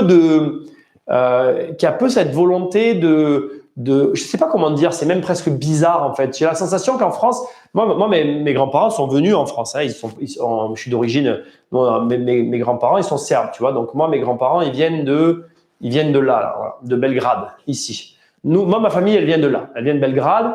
Ils sont venus en France parce que la Yougoslavie, je vais pas te raconter l'histoire de ma famille, on s'en fout. Et ils sont venus en France parce que c'était une terre de liberté en fait. Et je pense que c'est la réalité, c'est exactement ça. C'est une terre de liberté, mais à outrance. On n'a pas, comme les Américains, cet amour de la patrie. Je connais honnêtement, autour de moi, je connais quasiment personne qui te dirait qu'il mourrait pour son pays. Ça ne se dit plus aujourd'hui. Alors que les Américains, ils ont cette… Je dis pas que c'est bien, hein, j'ai pas d'avis sur la question, j'essaie juste de te montrer les gens… en fait, le problème, c'est que l'hégémonie américaine qui est de mise en Europe, hein, quand je parle d'hégémonie, pour moi, on est américanisé à fond. Hein. La dernière fois, j'en parlais avec je ne sais plus qui. Alors, je ne sais plus dans quoi Macron a fait une référence. Allez, j'ai un trou là. Je crois que c'est dans la vidéo YouTube qu'il a fait avec McFly et Carlito. Il y a un truc qui m'a choqué, parce que tout le monde en a parlé. Je ne l'ai pas complètement regardé, mais il y a un truc qui m'a choqué. Mais je ne sais pas si c'est dans cette vidéo. Avec Macron, il y a eu un moment donné où il a comparé l'absence de technologie avec les Amish. Mais il n'y a pas d'Amish en France.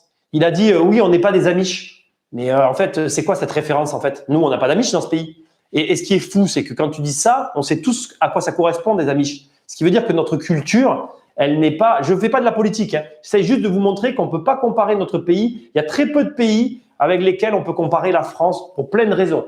Moi, je l'ai toujours dit. Par exemple, on est des derniers pays avec un système jacobien où on a tout de centralisé que dans une seule ville. Ça n'existe plus nulle part dans tous les autres pays. Donc, tu peux pas comparer. Et tout ça, pour moi, c'est ce qui fait que ce pays est une opportunité. Parce que quand tu as compris sa structure, son mode de fonctionnement, tu peux mieux t'y orienter. Après, de là à comparer la stratégie Biden avec une stratégie française, tu peux pas. La France, on a notre propre façon de fonctionner. Après, comme disait, je crois que c'est Chirac, la France, on l'aime ou on la quitte. Je crois que c'est la réalité. Je pense que quand tu n'aimes plus la France, il vaut mieux la quitter parce qu'effectivement, c'est quelque chose d'à part. Mais les États-Unis, c'est à part aussi, comme l'Espagne, comme la Suisse. Je ne crois pas que les Suisses, ils sont bizarres. Les Suisses, ils sont plus que bizarres. Hein. La Suisse, c'est pas funny. Je dis pas qu'ils sont pas drôles, mais c'est pas funny la Suisse, quoi. Tu vois, c'est pas. J'aime bien la Suisse, j'y vais, mais c'est pas. Voilà, je pense que tu as compris ce que je voulais dire. À Nîmes, 600 € un meublé hors charge de 50 mètres carrés, c'est cher. J'ai aménagé il y a 2 mois, je ne connais pas bien le secteur. Non, c'est les prix pratiqués, ça a augmenté. C'est vrai que moi, avant, les P3 à Nîmes, je les louais 600 € pour des 60 mètres carrés. Donc, tu es à peu près dans les tarifs. Il faut voir où tu es placé. Il faut voir un peu les conditions de ton logement. Il faut voir, tu me sors ça comme ça. C'est difficile pour moi de te dire oui ou non, c'est pas cher. C'est sûr que si tu es sur l'avenue du Jean Jaurès, tout en haut, à côté des quais de la Fontaine, c'est plutôt pas cher. Ben, tiens, tu vois, voilà. Moi, je louais, perso, hein, je louais un appart au quai de la Fontaine.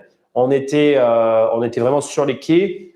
J'avais 100 mètres carrés et une terrasse et un garage. Je payais 1000 balles, 1000 € par mois, tu vois. Voilà, ça te donne un peu une idée. Après, ça dépend des quartiers. C'est comme toujours. Hein. Ça peut être cher si tu es dans un mauvais quartier. Ça peut ne pas être cher si tu es dans un très bon quartier. C'est un peu difficile.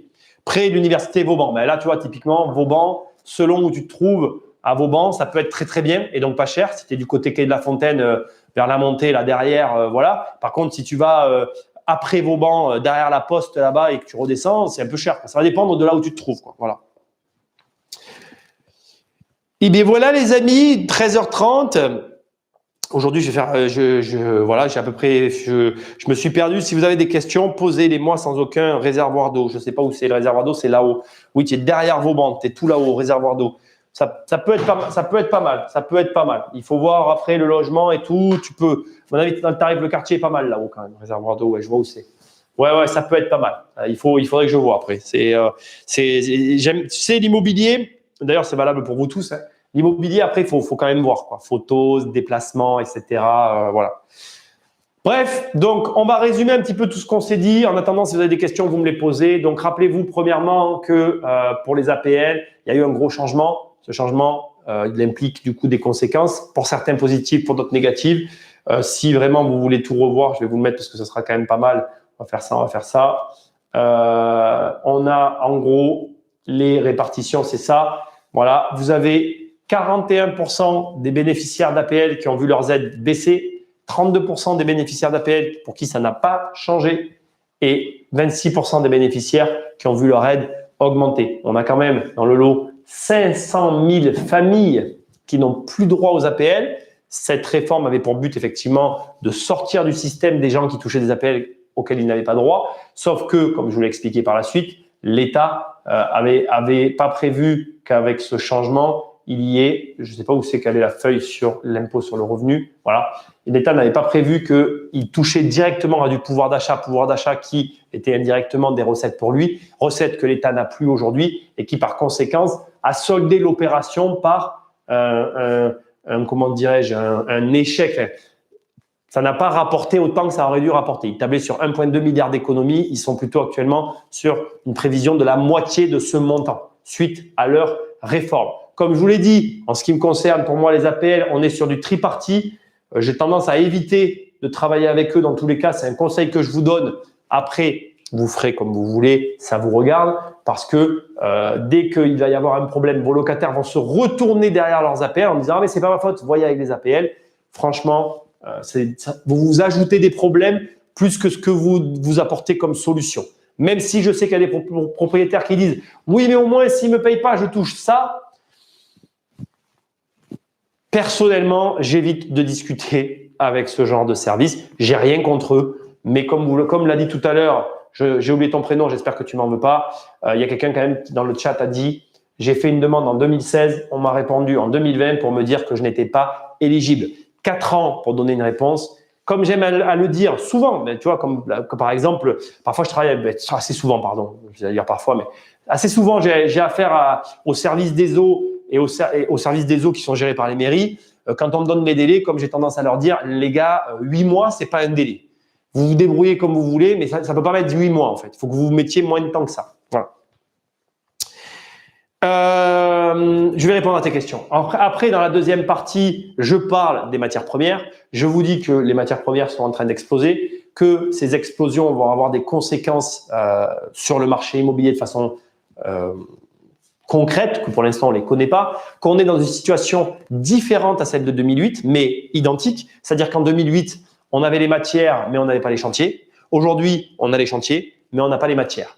Et que dans les deux cas, ça va aboutir sur le même résultat, puisque si tu n'as pas la matière première pour faire ton chantier, tu mets ton employé au chômage technique le temps que la matière arrive pour pouvoir le faire travailler. 2008, qu'est-ce qui s'est passé? Il s'est passé qu'il y a eu une stagnation suite à la crise. Paf! Les prix ont chuté. Sur une année, il y a eu, d'ailleurs, c'est marrant, mais je vous le dis, à Nîmes, l'année 2012, parce que comme je vous l'ai déjà rappelé, il y a une inertie en France par rapport à notre système. L'année 2012, ça a été l'année où il y a eu les plus grosses baisses des coûts, enfin des prix de l'immobilier en France. Et nous, à Nîmes, on faisait partie des villes où il y a eu le plus gros débattement. Je crois qu'on a eu 12 à 15% de baisse des prix sur l'immobilier à Nîmes. Donc, sur une maison à 300 000 euros, ça représente quand même un montant. Mais après, ça a fait quoi? Ça a chuté sec. Et surtout, en gros, ça a fait ça. 2012, la crise, elle a eu lieu en 2008. Les prix ont continué comme si de rien n'était. Bam, ça a cassé là entre 2011 et 2012. Je ne serais pas capable de vous dire avec précision le délai. Et après, ça a repris sa courbe. Et donc, en fait, en sachant ça, ben, tu n'as plus qu'à attendre le bon moment pour rentrer. Hein, n'est-ce pas? Pour ceux qui voudront le faire. Je réponds à vos questions et après, on arrivera tranquillement vers la fin de cette émission. Nico, investis-tu dans les matières premières? Bourse, bois, argent, or et où tu concentres tout sur l'IMO. Alors, je vais t'avouer quelque chose. J'avais une société de placement financier avec laquelle j'achetais des actions en bourse. Récemment et suite à ma situation où je viens de créer une agence, je continue de restructurer mes sociétés, je suis en train de tout remettre en place. J'ai complètement fermé cette entreprise. J'ai liquidé toutes mes positions. J'ai sorti l'argent des marchés financiers. Donc, je ne fais plus rien sur les marchés financiers. Quand je pense qu'il n'y a même pas un an, j'étais à un doigt de mettre beaucoup et je me disais que si je le faisais et que ça me rapportait plus que l'immobilier, j'aurais fait une vidéo. Ça se passait très bien. Je vais vous expliquer. Je le répète souvent parce qu'on me pose souvent cette question. Ça se passait très bien. La société fonctionnait. Mais c'est une société qui, plusieurs fois par an, demande une intervention humaine. En l'occurrence, mon intervention, j'ai voulu la déléguer plusieurs fois à différentes personnes. Les gens ne savent pas la gérer et ne savent pas faire. Ça demande 1 semaine à 15 jours de travail intensif à chaque fois. Il faut être là, il faut suivre, il faut remplir les papiers, il faut tout envoyer aux impôts. Sinon, tu as des lettres de relance, tu as des problèmes, etc. Je ne vous cache pas qu'actuellement, je le vois très clairement, je n'arrive plus à tout faire. Donc, je me suis assis, j'ai été honnête avec moi-même, j'ai tout arrêté. Non pas que ça n'est pas rentable, non pas, comme je vous l'ai dit, qu'il n'y a pas d'argent à gagner, parce que là aussi, je vous le dis, comme dans la crypto-monnaie, même, mais je n'y connais rien, mais il y a de l'argent à gagner sur les matières premières, il y a de l'argent à gagner en bourse, il y a de l'argent à gagner partout dans la vie. Mais il faut s'en occuper. Donc, ce que tu dois retenir, c'est que tu ne peux pas tout faire. Et oui, je vais répondre à ta question, je ne me concentre que sur de l'immobilier. Actuellement, j'ai fait un autre placement. Je vais attendre d'aller au bout et je pense que je ferai une vidéo dessus, mais avec la personne avec laquelle j'ai fait, d'abord pour rendre à César ce qui est à César et parce que je suis quelqu'un qui est comme ça. Moi, j'ai envie d'être transparent avec vous. J'ai pas envie de vous cacher quelque chose. Je vais vous dire la vérité. J'ai fait ça pourquoi? Parce que cette année, j'avais 5 opérations qui étaient lancées. Sur les 5 que je devais signer et pour lesquelles j'avais les accords de prêt, j'en ai 3 qui ont volé en éclats. Il ne m'en reste plus que 2 au moment où je parle. J'en ai signé une. Il y a la dernière qui va se signer. Et donc, si tu veux, j'ai un surplus de cash dont je n'ai, entre guillemets, plus aucune destination. Comme je n'avais rien à faire, on m'a fait une proposition. Je l'ai acceptée à défaut d'autre chose. Je vais me lancer ensuite sur un nouveau projet immobilier qui n'a rien à voir avec tout ça. Je vous en ai déjà parlé, un projet d'investissement à l'étranger. Mais je vais rester dans l'immobilier. En attendant, j'ai pas envie d'avoir d'argent sur mes comptes. J'ai fait ce truc-là. Je vous en parlerai en temps et en heure. Il y en a pour 6 mois apparemment. On en reparle dans 6 mois.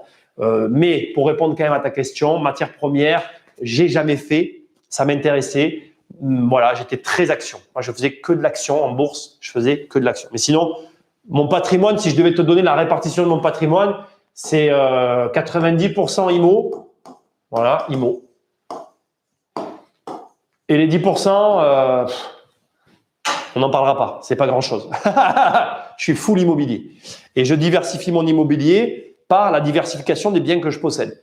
Et je vais là maintenant les diversifier par la diversification des biens que je possède et par les pays dans lesquels je vais les posséder. Maintenant, je vais commencer à me diversifier aussi au niveau des pays pour avoir différentes monnaies. Je vise 2 pays Et je pense que je parlerai d'un des deux pays sur cette chaîne, c'est plus que probable. Voilà, c'est comme ça que ça va se passer. Globalement, je pense que j'ai répondu à ta question au complet.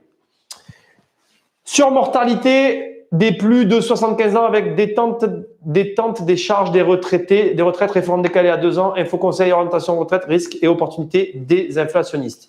Florian, je ne suis pas sûr de bien comprendre de quoi tu me parles. Donc, je ne vais pas m'engager. Si tu pouvais reformuler, je reprends ta question après. C'est un petit peu… Ce qui est bien, c'est que c'est direct, mais j'ai un doute en fait. En fait, je vais te dire ce que je comprends. Donc, tu me dis qu'en fait, il y a une surmortalité des plus de 75 ans, ce qui allège les charges sur les retraites, qui était un problème pour notre État, ce qui implique que du coup, ils ont décalé la réforme des retraites dans les 2 ans qui arrivent parce que du coup, ils ne savent pas s'ils vont avoir besoin de la faire passer ou pas. Et tu me demandes du coup si c'est une opportunité ou une possibilité de déflation suite à tout ça. Confirme-moi que c'est bien ce que tu me demandes et je reprends la question après. Il faut être persévérant et travailler sa résilience. Il y aura toujours des obstacles ou des raisons d'arrêter. L'IMO, au fond, ce n'est que régler des problèmes. Je suis en décalé du live, mais c'est dangereux en marchand de biens de faire ses travaux soi-même. Décennale due à l'acheteur. Merci d'avoir pris le temps de nous répondre. C'est sympa, j'apprécie les lives en petit comité. Oui, alors le marchand de biens, vous posez beaucoup de… Le marchand de biens, c'est une activité très particulière, hein, ne vous l'aurez pas. Il faut… Moi, je préconise de le faire avec de l'argent. Je préconise de le faire dans un certain cadre parce que c'est une activité qui est lucrative, qu'on peut commencer avec peu d'argent. Mais si on commence avec peu d'argent, il va falloir anticiper certaines choses de l'autre côté. Donc, effectivement, tu as raison. Faire ses travaux soi-même n'est jamais en soi une bonne idée. Mais d'un autre côté, tu n'as pas toujours le choix non plus. Donc après, moi, je te parle de faire mes travaux, pas en marchand de biens, sur des biens que je loue. Et là où tu m'as vu faire des travaux d'ailleurs sur la chaîne, c'est sur des biens que je loue. Mais voilà, il faut comprendre que le marchand de biens, pour moi, c'est vraiment du cas par cas. J'ai eu quelqu'un au téléphone il y a quelques jours sur le sujet. On a beaucoup discuté. Je pense qu'il est en réflexion. Du coup, suite à la discussion, c'est ce que je lui ai demandé, parce qu'il n'a pas réellement, je pense, eu la discussion qu'il s'attendait à avoir. Mais après, moi, je lui ai juste fait un retour d'expérience. Et comme je lui ai dit, il y a autant de personnes qui ont raison que ce qu'il y a d'investisseurs. Donc, c'est à vous, après, à faire preuve de comment dirais-je, de recul sur votre propre situation pour savoir ce qui est bon pour vous et surtout ce que vous pouvez faire et ne pas faire sur le sujet. Voilà. Au Liban, le salaire minimum par 11 par l'inflation de 450 $ à 50 $. Voilà pourquoi on ne peut pas quitter l'euro. Alors attends, au Liban, salaire minimum par 11 par l'inflation, 450 $ à 50 $. Voilà pourquoi on ne peut pas quitter l'euro. Mais de toute façon, l'euro, on pourrait en parler des heures. Comme je te dis, après tu bascules sur des discussions politiques. Pour moi, il y a un moment donné, la zone euro, c'est une zone au même titre que la zone dollar. Chacun on a nos problèmes. Tu vas devoir composer avec. Le tout, c'est d'être en capacité à te réconforter sur les actifs que tu possèdes. Quels sont les actifs que tu possèdes? Est-ce que tu peux t'appuyer dessus? Et au lieu de voir ce côté-là, essaye de voir le côté. Il y a eu une crise là. On a quand même passé un truc assez. C'est quand même. Je veux dire, on nous a quand même dit restez chez vous, stop à tout quoi. Ça a été assez violent pour beaucoup de personnes. Est-ce que pour toi, le business, il a continué ou pas? C'est la simple question que tu dois te poser. Si ça a continué, ça veut dire que ce que tu fais, c'est bien. Si ça n'a pas continué, ça veut dire que ce que tu fais, il faut que tu changes. C'est aussi simple que ça. Arrêtez avec… La France est quand même un des pays, j'ai fait aussi une vidéo sur le sujet, où on a eu une énorme banqueroute, la première au monde. On a été les premiers, là où ils ont brûlé la planche à billets sur la place Vendôme, hein, je vous le rappelle. Et ça n'a pas empêché que derrière, le pays s'est redressé. Bien évidemment que ce sont des scénarios catastrophes et que ces scénarios-là engendrent leur part de malheur. Mais ce que tu sais pas, c'est que c'est à cette époque-là que les millionnaires sont nés. La période où la France, avec la compagnie du Mississippi et toute l'histoire, je ne vais pas l'écrire ici, je ne vais pas te la raconter là, a créé tout ça, ça a été la période où il y a eu le plus de millionnaires créés à ce moment-là de l'histoire. Donc, il faut bien que tu comprennes que c'est toujours pareil. Ce qui va faire la différence entre les uns et les autres, c'est ce qu'il y a là, mais surtout ce que tu fais dans la vie. C'est, encore une fois, ta capacité. En fait, il y a une chose que ce cercle, ce truc-là dont j'ai parlé tout à l'heure, là, il y a un truc qui n'est pas écrit et qui est sous-entendu. Et je vais l'écrire d'une autre couleur et je vais l'écrire en rouge parce que ça doit être écrit en rouge. La pratique. Combien de fois tu fais tourner ce cercle dans ta vie? Combien de fois tu penses à un business, tu passes à l'action, tu regardes si ça marche et tu regardes le résultat s'il peut à réalimenter une autre pensée? Combien de fois tu le fais dans ta vie? Plus tu le fais, plus tu vas te rendre compte que tu vas régler, comme elle a dit tout à l'heure, Oriane, des problèmes, et plus tu vas être en capacité de t'adapter à ce qui se présente à toi. Et ça, c'est jamais écrit, mais en fait, le secret, c'est pas de comprendre ce truc-là. Le secret, c'est de le multiplier. Combien de fois tu passes à l'action? Plus tu passes à l'action, plus tu règles des problèmes, plus tu as de problèmes, moins ce sont des problèmes, et plus tu es capable de t'adapter. Moi, j'ai toujours dit un truc concernant ma fille. Moi, ma fille, je vais être franc avec ceux qui m'écoutent là, j'ai pas d'attente envers elle au niveau de l'école. J'ai aucune attente envers elle au niveau de l'école. Je pense même pas la gronder qu'elle me ramène une bonne ou une mauvaise note. Par contre, il y a un truc qui est hyper important pour moi, c'est qu'elle soit opérationnelle. J'adore ce mot. Pour moi, dans la vie, il faut qu'on soit opérationnel. La question que j'ai à te poser maintenant, c'est pas les contraintes que la zone euro t'impose, c'est est-ce que tu es opérationnel pour agir? C'est tout. Le reste, on s'en fout. Vous vous attardez pas. Moi, ça fait. Ma mère, à un moment donné, elle regardait des économistes sur Internet, justement, qui disaient qu'il fallait rien faire, que tout allait se cracher. Ça a duré 10 ans. La réalité, c'est que ceux qui les ont écoutés pendant 10 ans, ils n'ont rien fait. Moi, je les ai jamais écoutés. Pendant 10 ans, j'ai fait que ça. J'ai fait tourner le cercle et je suis passé à l'action. Et en 10 ans, j'ai construit un patrimoine solide dans la zone euro. Et je suis certain que même si la zone euro s'effondre, mon patrimoine restera. C'est ça qui compte, en fait. Donc, entiche-toi, concentre-toi sur les bonnes choses. Le reste, pour moi, c'est un peu du vent, en fait. Parce que tu sais, on va revenir aux locataires et aux APL. Regarde, moi, je vais vous donner ma vision des locataires. Hein. C'est un peu froid, je suis désolé, mais c'est comme ça que je vois les choses. Les locataires passent, le bâtiment reste. Moi, quand j'ai des problèmes avec les locataires, je me dis que de toute façon, il est que de passage, en fait. Et que la vérité, sur les années, et croyez-moi, j'en ai eu des problèmes avec les locataires et beaucoup, plus que ce que vous imaginez. Au final, je me rappelle pas de tout, j'ai pas tous les noms en tête. J'ai certains locataires qui m'ont marqué plus que d'autres. J'ai par exemple dans ma tête un pote que j'ai logé et avec qui ça s'est très mal passé. Et en fait, je me dis au final, c'est ma faute. J'avais pas qu'à loger un pote. Ne le faites jamais d'ailleurs. Mais au passage, ce que je veux vous dire, c'est quoi? C'est que le bâtiment est resté, le locataire est passé. Donc la vérité, c'est que c'est pareil. Les gouvernements passent, les bâtiments restent. Pense à ça. Je découvre actuellement Nîmes et le sud et je trouve vraiment belle. Après, c'est peut-être juste la vie d'une Parisienne qui n'est pas sortie de sa région. Les Halles, le sud, la pollution. Le pollen. Oui, mais moi j'aime bien moi j'aime ma région. Oriane, il y a vraiment. Tu verras, c'est super cool. En plus à Nîmes, je trouve que Nîmes, moi personnellement, je veux pas être chauvin parce qu'en plus je le suis pas, j'ai pas de problème, je suis prêt à déménager et tout. Mais je trouve que regarde, tu regarderas, tu verras, mais on est bien placé en fait. Tu veux aller à Marseille, tu es à 1 heure de Marseille. Tu veux aller à Lyon, tu es à 2 heures de Lyon. Moi, j'ai pas de problème pour me dépasser. Hein. Mes problèmes de Nîmes, mes problèmes pour me dépasser, c'est quand je vais à Bordeaux en fait. Quand je vais du côté de Bordeaux, de la côte basque, c'est cette côte là-bas qui est mal desservie. Mais en gros, de Nîmes, tu peux aller facilement à Perpignan, les Pyrénées, l'Espagne. Tu peux aller très facilement en Italie et de l'autre côté aussi. Moi, je vais assez facilement à Lyon. Pour moi, en gros, si je devais faire un dessin, tu vois, je vais faire ça. Voilà, je vais un peu grossir le trait, mais je vais te dire que sans problème, tu peux couvrir. Au même temps, je vais pas assez loin. Je vais pas assez loin. Voilà, j'avais même pas vu. Tu fais ça là. Voilà, sans problème, tu fais ça. Là. Toute cette zone et là, tu vois, regarde.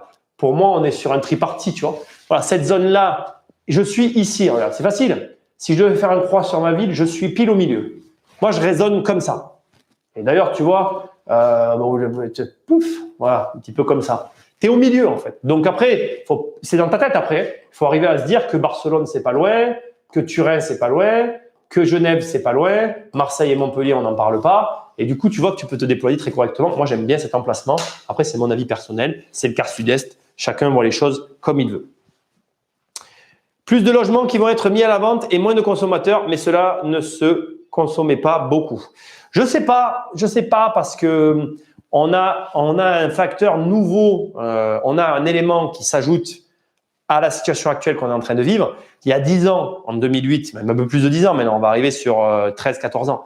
Il y a une quinzaine d'années, en 2008, là, quand il y a eu la crise, on te parlait déjà de la situation économique avec la monnaie de singe et le manque de confiance dans l'argent.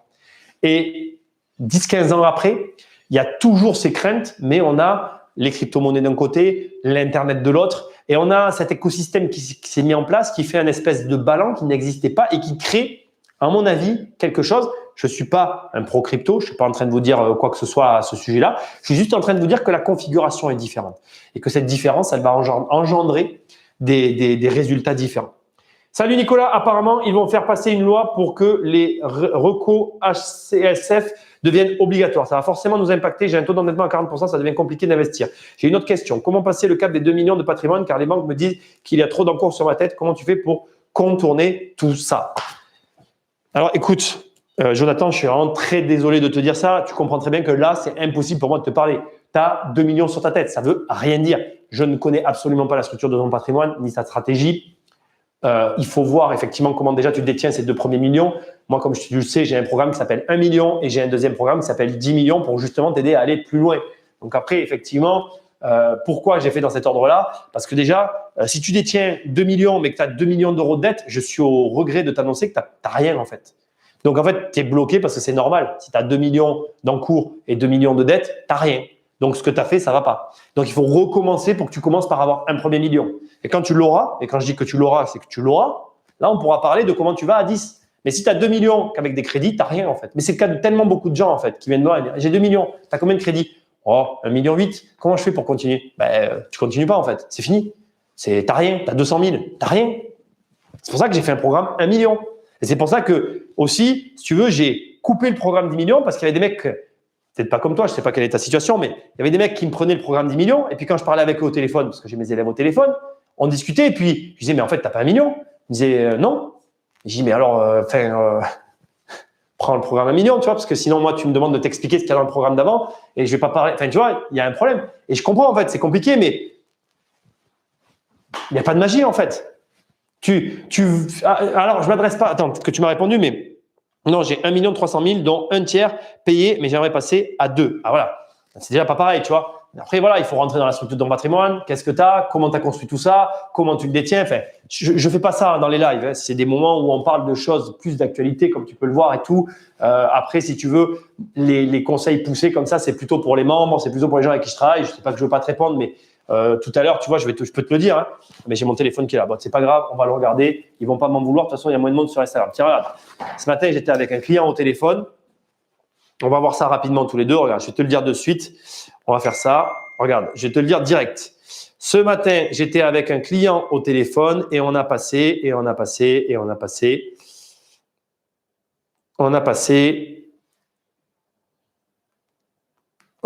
49 minutes ensemble. Donc, tu comprends bien que et un client qui avait des problématiques proches de celles que tu m'évoques. Donc, si tu veux, très clairement, c'est pas de la mauvaise volonté de ma part, mais on a tout pris. Je vais te montrer les notes hein, si tu veux. Mais attends, je vais faire ça du coup, c'est pas grave. J'arrête ce truc-là. APL. Attends, une seconde, du coup, ça va couper le truc. Le grand changement. Posez des questions en attendant. Comme ça, j'y réponds. Voilà. Allez, bim, on y va. Je vais te montrer rapidement, tu vas voir. J'ai pris des notes. Regarde, je vais te montrer parce que là, je ne vous vois plus dans les commentaires. Tiens, regarde, je les ai encore là. Tu vois, regarde. J'ai bossé sur des notes. Voilà, il y a un travail derrière. Il faut que vous compreniez que voilà, j'ai pas de problème à répondre aux questions et tout, mais les questions de patrimonial, il y a de la stratégie. Déjà, si tu as 1 million, c'est déjà très bien. Moi, le conseil que je vais te donner quand même, parce que j'aime bien quand même répondre et pas te laisser le bec dans l'eau, c'est que globalement, dans ton parcours entrepreneurial et d'investisseur, je connais pas ton profil ni rien, mais tu as fait des choses qui ont mieux marché que d'autres. Et ça me fait toujours rire quand je vois les patrimoines des gens, de voir qu'ils continuent pas à faire ce qui marche. Ils font plein de trucs différents. Et dans le lot, il y a un truc qui a mieux marché que le reste, mais ils l'ont délaissé en fait. Ils ont fait ça, plus d'autres trucs. Donc déjà, ce que je peux te dire, et dont je suis certain, parce que 95% du temps, je vois toujours la même erreur, c'est que essaye de te concentrer sur ce qui a marché pour toi en fait. Voilà. Déjà, ça devrait t'aider et ça devrait te permettre d'avancer et de peut-être aller au-delà. Les peu de choses que j'ai appris jusque-là, c'est que des fois, il faut arrêter de réfléchir et foncer à fond. C'est vrai. Le programme 10 millions te donne toutes les réponses. J'attends rien que 1 million, j'ai passé le cap du blocage bancaire. Bon, voilà. Merci, Med. Bon, en tout cas, écoutez, c'était super. Merci à tous d'être toujours présents. Demain, je pense qu'on aura un live. Je voulais vous sortir la grosse vidéo de demain, mais elle est très ambitieuse. Donc je vous dis pas qu'elle sera là demain. C'est un reportage de 45 minutes sur une arnaque immobilière. Franchement, je prends un risque. 45 minutes, je prends un gros risque. Mais on verra. Autant elle ne sera pas beaucoup regardée, autant vous allez la regarder, vous allez kiffer, on verra bien. En tout cas, j'ai adoré faire cette vidéo sur laquelle j'essaye de travailler et de finir. Demain après-midi, j'ai un rendez-vous à 14h, donc le live ne durera qu'une heure. Je dois partir d'ici à 13h. Je fais visiter une maison pour la vente. Voilà. Je pense qu'on est en train de voir là pour la table et les derniers matériaux qui manquent. On va finir d'équiper les lieux. Et après, il va y avoir des mandataires qui vont venir, il va y avoir d'autres personnes qui vont passer dans les lives. Jérôme vient bientôt, donc vous le verrez bientôt, on fera une émission avec lui. Et dans les semaines qui arrivent, avant l'été, justement, on m'avait demandé plusieurs fois de faire un live sur les programmes. Je pense qu'il va y avoir dans les semaines qui arrivent un live sur les programmes. Pour rien vous cacher, on est dans une phase un peu de réflexion. Je verrai, voilà, je vais voir ce qu'il va y avoir avec. Je vous tiens au courant.